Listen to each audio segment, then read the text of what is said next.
Once you flip the screen around, it's gonna show you how much you would want to tip. Sure, no problem. Dang, 20, 25, 30% options only. How'd I put down no tip? No tip? No one wants to work. A tip is the least that you can do. Well, maybe your boss should just pay you more instead of relying on tips. Then why aren't tips included in the price in the first place? To be honest, I really don't know. It's just the way we do things here. It would be nice if you leave a tip. And to answer your original question, I have no clue of how to put a $0 tip. Man, why does tipping gotta be so weird? Well, Naam is a finance content creator and in digital sales, and Bryce, who is a second-year medical student who also owns an online coffee retail shop. Now, they both say that tipping in this country has gone way too far. What do you guys mean by that?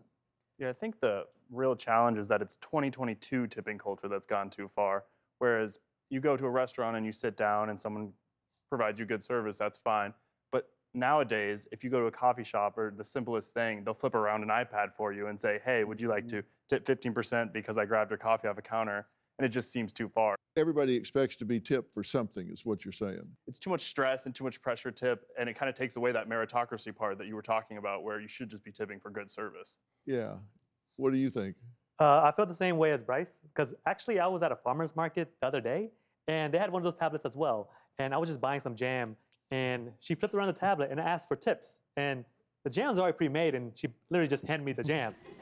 I've heard a lot of people talking about that, which should make you deliriously happy. I love it. I love it. But, I mean, do y'all feel that way? Has it gone too far? My sister does hair, so we've had this conversation several times because as a hairdresser, she feels she should get a tip. But if I'm going to a funeral or somewhere and I need my hair done and I only have enough to pay the price, do I not get my hair done because I can't tip you? What if I only have enough of what you're charging me? I understand what you're saying, but you have to remember whenever you get a bill at a restaurant, speaking as a waitress, you get a bill, what's listed there is the food, the things that you've consumed, right? It's the price of the things that you've consumed.